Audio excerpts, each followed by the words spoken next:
جی خواجہ میر درد کی ہم جو دوسری غزل پڑھ رہے تھے، آج اس کا جو دوسرا شعر ہے وہ پڑھنے جا رہے ہیں۔ شعر کچھ اس طرح سے ہے: ہووے نہ حول و قوت اگر تیری درمیاں، ہووے نہ حول و قوت اگر تیری درمیاں، جو ہم سے ہو سکے ہے سو ہم سے کبھو نہ ہو۔ کبھو کبھی کو کہتے ہیں۔ شعر کا لفظی مطلب یہ ہے کہ اللہ تعالیٰ کی قدرت و قوت کے بغیر انسان کچھ بھی نہیں کر سکتا۔ تلمیح کا شعر ہے۔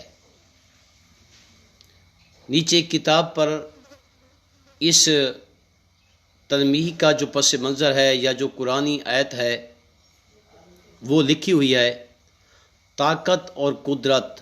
حول و قوت کا لفظی مطلب ہے طاقت اور قدرت۔ لا حول ولا قوت الا باللہ العلی العظیم، اس کا مخفف ہے یہ حول و قوت۔ اب اس قرآنی آیت کا مطلب کیا ہے کہ کسی میں گناہ سے نہ بچنے کی طاقت ہے، نہ کوئی نیکی کرنے کی قوت حاصل ہے، سوائے خدائے بزرگ و برتر کے جو سب سے بلند اور مرتبے والا ہے۔ جس طرح ہم خواجہ میر درد کی پہلی غزل پڑھ کے آ چکے ہیں اور میں آپ کو بتا چکا ہوں، وہ شعر: ہم کسی راہ سے واقف نہیں جو نور نظر، رہنما تو ہی تو ہوتا ہے جدھر جاتے ہیں۔ اس شعر میں بھی اور اس شعر میں بھی یہ جو آج ہم پڑھنے جا رہے ہیں فلسفہ جبر و قدر کا ذکر ہے یا اس کا بیان موجود ہے۔ میں آپ کو پہلے بتا چکا ہوں، پھر سے دہرا دیتا ہوں، فلسفہ جبر کیا ہے، فلسفہ قدر کیا ہے۔ فلسفہ جبر کے جو ماننے والے لوگ ہیں وہ یہ کہتے ہیں کہ انسان زندگی کے ہر معاملے میں حتیٰ کہ اپنے اعمال کے حوالے سے بھی محض مجبور ہے۔ جو اعمال و افعال پہلے سے متعین ہوتے ہیں، انسان ان اعمال و افعال کو انجام دینے کے معاملے میں محض مجبور ہے۔ یہ فلسفہ جبر ہے۔ فلسفہ قدر کیا ہے؟ فلسفہ قدر یہ ہے کہ انسان اپنی مرضی کا مالک ہے، خود مختار ہے، انسان پر کوئی جبر نہیں ہے۔ انسان کی اپنی مرضی ہے، کسی بھی راستے کو اپنائے، اس میں اس کی ذاتی رضا، ذاتی مرضی شامل ہوتی ہے۔ یہ فلسفہ قدر ہے۔ لیکن اردو کی کلاسیکی شاعری کے اندر فلسفہ قدر کے مقابلے میں فلسفہ جو جبر ہے وہ زیادہ ملتا ہے۔ خواجہ میر درد بھی فلسفہ قدر کی بجائے فلسفہ جبر کے قائل ہیں۔ یہاں اس نے فلسفہ جبر کو ظاہر کرنے کے لیے قرآنی آیت کا سہارا لیا ہے۔ اچھا، بعض اوقات یہ بھی ہوتا ہے کہ ہم نیکی کے راستے پہ چل رہے ہوتے ہیں، ہم صراط مستقیم پہ چل رہے ہوتے ہیں، اس میں کوئی انسان کی مرضی یا رضا شامل نہیں ہے، بلکہ اللہ کی ذات توفیق دیتی ہے اپنے بندے کو اپنے دروازے پہ آنے کے لیے۔ اگر انسان متقی ہو، پرہیزگار ہو، نیکوکار ہو تو اس میں بھی اللہ کی مہربانی ہی کو سمجھے، چونکہ اس قرآنی آیت کے مطابق اچھا بعض اوقات یہ بھی ہوتا ہے ہم گناہ کے بالکل قریب پہنچ چکے ہوتے ہیں، لیکن گناہ نہیں کر سکتے، اس میں انسان کی رضا شامل نہیں، بلکہ اللہ کی ذات اپنے بندے کو گناہوں سے بچا لیتی ہے۔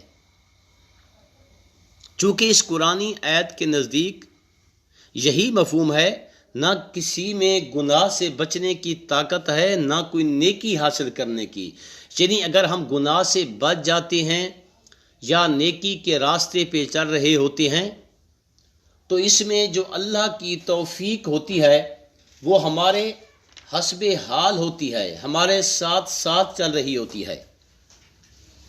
اگر ہم نماز پڑھتے ہیں، دن میں 5 وقت نماز پڑھتے ہیں، تو ہر نماز میں بار بار یہی دعا کرتے ہیں کہ اے اللہ ہم تیری ہی عبادت کرتے ہیں اور تجھی سے مدد چاہتے ہیں۔ گویا ہم اس کارزار حیات میں جو بھی کام کرتے ہیں وہ اللہ تعالیٰ ہی کی مدد سے انجام تک پہنچتا ہے۔